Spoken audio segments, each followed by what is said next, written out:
За цуснд холестерин ихсэлт гэдгийг бол уламжлалт ухааны үүднээс эмчин тайлбарлая. За ерөнхийдөө бол өөхний бодисын солилцоо алдагдсан гэж үздэг. За тэр тусмаа бол уламжлалт ухаан бол ямар нэгэн байдлаар зөвхөн цусны дотор явж байгаа өөх тосыг ангаах гэхээс илүүтэйгээр хүний ходоод цөс за мөн одоо цустай хавсарсан бадган гих мэтлэн олон төрлийн одоо нөхцлүүдийг хамарснараа энэ маань одоо цуснд одоо өөх тос ихсэж байгаа юм. Дээрээс нь одоо цуснд өөх тос ихснэ гэдэг бол тэр дотор бол ходоодны одоо галын элч гэж нэг одоо гол чухал хоол боловсруулах хэрэгтэн тогтолцооны гол фермент байдаг. За тэр галын элч дээрээс нь одоо хийшар бадганы өөрийнх нь яслагч бадган, шингээгч шар, гал тэгштгэж хий гэсэн энэ одоо гурван чухал одоо ферментээр энэ хоол хүнс маань одоо ингэж боловсрагдж явж идэг. Тэгэхээр энэ гурван одоо ферментийн гол нөлөөгөөр хоол хүнс маань боловсрлоо. Цаашлаа цус, мах, яс, чөмөг, дусал гих мэтлэн одоо тамируудыг ингэж үүсгэж явж идэг. За тэгэхээр энэ тамируудаас хамгийн чухал буюу өөхний бодисын солилцоо бол энэ чинь алдагдсанаас болоод цусны дотор одоо холестерин буюу өөх тос ихсэж байна. Тэгэхээр энэ ихсээд байгаа гол одоо нөхцөл бол одоо хоёр гол зүйлээс бол одоо ихвчлэн нөлөөтэй гэж үздэг. Тэгэхээр ерөнхий одоо өвчнийг одоо үүсгэх дөрвөн нөхцөл байдаг. За тэрэнд нь бол эдээ унд, явдал мөр, за мөн одоо ад, за уйлрал гих мэтлэн дөрвөн зүйл байдаг. За энээс нь хамгийн гол чухал нь бол одоо явдал мөр хоолт хоёр байгаа. Тэгэхээр хувь хүмбэл өөрөө эдээ унд явдал мөр энэ хоёрыг бол маш их хянамгаад явах юм бол зөвхөн одоо цуснд холестерин ихсэлт гэхээсээ илүүтэйгээр бусад одоо ходоодноос ахуулаад иш шинхийн гаралтай одоо маш олон төрлийн өвчнүүдээс өрсөн сэргийлэх бүрэн боломжтой байдаг.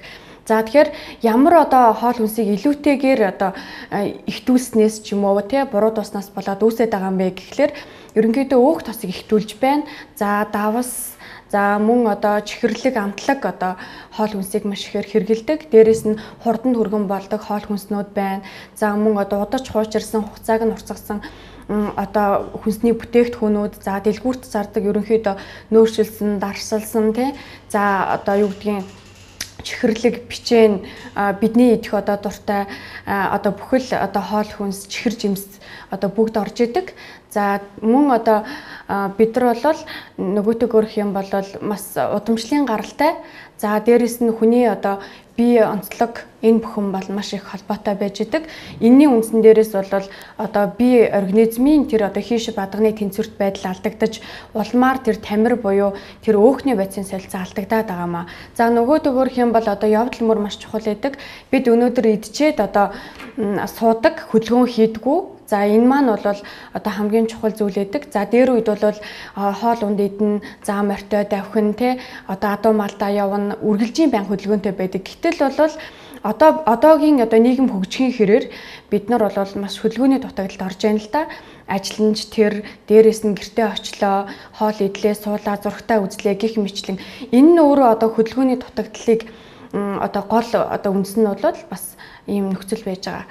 За нөгөөтэйгөр гэх юм бол энэ одоо цуснд холестерин ихснээр одоо яадаг юм бэ гэх юм бол даралт ихсдэг. За судасны хан хатуурдаг. Тэгэхээр судасны хан хатуурна гэдэг маань өөрөө судасны хан одоо чирэг хатуу болоод өөхлөлт үүсэж байгаа л хэлбэр. Тэгэхээр тэр өөрөө хатуураад байна гэдэг бол өөрөө тэрхий одоо өөрөө түгээгч хий гэж судсанд байж идэг. Тэр түгээгчхийн үйлдэл бол өөрөө хямарч байна. Тэр чирэг бэлэг чанар одоо ихснээс болоод судас хатуураад за дээрэс нь тэнцэн өөх тос хоримтлагдаад эхлэнгүүт судас хатуураад. За судас хатуураад он удаан жил одоо ингэ явхлаар яад юм бэ гэхэлэр харвалт ч юм уу те ишми зүрх судасны үйл ажиллагааны алдагдал гэх мэтлэн дандаа зүрх судасны одоо эрсдэлтэй өвчнүүдийг бол үүсгэж идэг. Тэгэхээр энээс бол одоо урьдчилан сэргийлэхийн тухайд хувь хүмүүр өөрсдөө амьдралын зөв дэглэмтэй байх хэрэгтэй байна. Зөв хооллох хэрэгтэй байна. За улиралдаа тохируулаад одоо хоол унд тэр явдал мөрийгөө маш сайн одоо зохицуулах хэрэгтэй байна. За одоогийн нийгэмд их хвчлэн хүмүүс бас жингээл үүдэлтэй байж байна. За мөн одоо энэ насжилттай бас их холбоотой. За жин өндөр байх тусмаа цуснд одоо холестерин ихсэлт нь бол одоо шууд утгаар нэмэгдэж идэг. Тэгэхээр одоо хүний бодисын солилцоо буурах одоо түвшин бол 35-аас дээш нас болоод ирэнгүүт одоо нөгөө хий шар бадганы маань тэнцвэрт байдал алдагдаад те тамируд маань одоо хойноосоо ингэж одоо барагддаг учраас энэ дээр бол ихсэлт нь бол илүү харагдаад байгаа. За нөгөөдөөгөр одоо тархалтай байгаа хүмүүс ихвчлэн одоо хүмүүс маань их холестерин өндөр байна гэж боддог те. Гэтэл тархан хүмүүс хүртэл цуснд холестерин ихсэлт бас байхгүй тохиолдол бас байна. Харин санаанд оромгүй одоо туранхай энэ хүнд бол юу одоо өөх тос байх вэ гэсэн хүмүүст бол бас өөх тосны одоо холестерин бол ихсэлт нь илэрж идэг.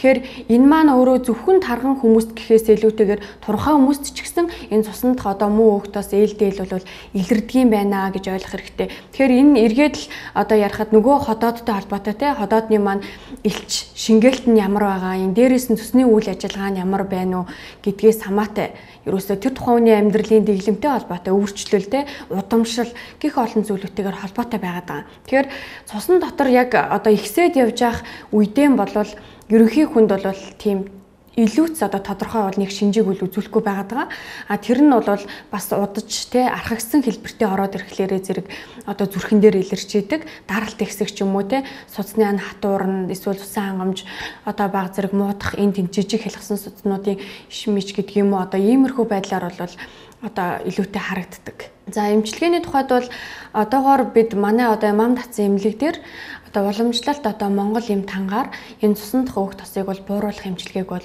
хийгээд явж байна. Тэгэхээр энэний хүрээнд бүр төсөлт ажил одоо хэрэгжиж байгаа. Тэгэхээр энэ дээр бол Монголын одоо уламжлалт эм тангаар бол одоо өөх тосыг бол бууруулж яана гэдэг нь аль хэдийн батлагдаад бид бас үр дүнгээ сая олон улс хүртэл очиод ихтгэл хэлэлцүүлэг хийгээд одоо ингээ явсан байгаа. За тэгэхээр ерөнхийдөө бол одоо цус шингэлэх, дээрээс нь бодисын солилцоо сайжруулах, ходоодны элчийг одоо сайжруулах энэ нөгөө уламжлалт одоо гол онол бол яадгүй гэхээр хүний ходоодноос нь одоо бүр уг шалтгаанаас нь барьж эмчилдэг учраас одоо энэ өөх тос эмчлэх энэ арга маань бол одоо хамгийн сайн эмчилгээ болж ингэж явж байгаа. Тэгэхээр энэ дээр бол хамгийн чухал нь бол ерөөсөө ходоодоос нь ахвалж эмчилгээ бол хийх нь үр дүнтэй юм байна. Монгол юм бол бас одоо гаж нөлөө багтай те мөн ургамлын гаралтай гих мэтлэн олон давуу талтай байдаг учраас одоо эмчилгээ бол маш сайн байгаа.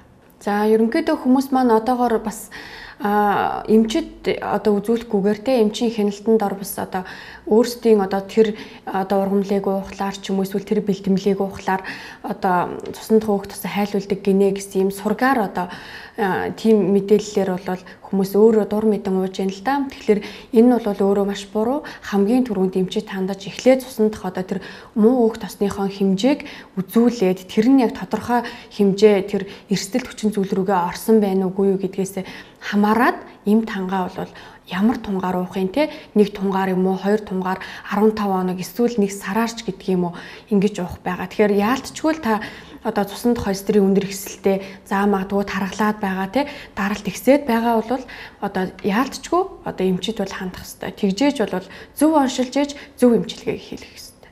За мам татсан эмнэлэг дээр бол одоо энэ цуснд холестерин өндөртэй байгаа хүмүүсийг одоо эмчлээд ингээд 2 жил гарын хугацаа өнгөрж байна. Энэ маань өөрөө судалгааны ажил явагдаж байгаа. Гэхдээ уламжлал ангаа ухааны одоо онол бол аль хэдийн 3000 жилийн түүхтэй байдаг. Тэгэхээр энд номлогдсон судар бичигт одоо аль хэдийн одоо их сурвалжид номлогдсон одоо ургамлын одоо гаралтай эм танк одоо бид нар аль хэдийн хүчгийн судалгаагаар тодруулчихсан.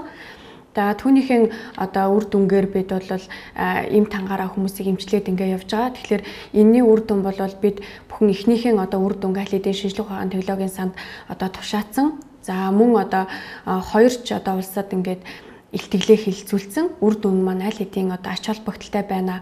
Монгол эм тангаар өөх тос маань буураад байна гэдэг юм дээр бол аль хэдийн үр дүн гарцсан ингээд явж байгаа. Тэгэхээр нийтдээ бол одоогоор 53 хүн аль хэдийн өөх тос нь одоо эмчлэгдээд одоо эмчилгээгээ хийлгүүлээд ингээд дууссан байж байгаа. Цаашдаа үргэлжлээд одоо бас 1 сарын хугацаанд бол бас хүмүүсийг авч эмчлэх юм хугацаа бол байгаа. Тэгэхээр бас манай эмнэлэг дээр ирээд цуснд өөх тосоо хайлуулах энэ эмчилгээнд хамрагдах бүрэн боломжтой. За эхний удаагийн шинжилгээ бол өөрөөс гарна. Бусад одоо бүх эмчилгээ одоо лабораторийн шинжилгээ бол одоо үнэгүй байгаа.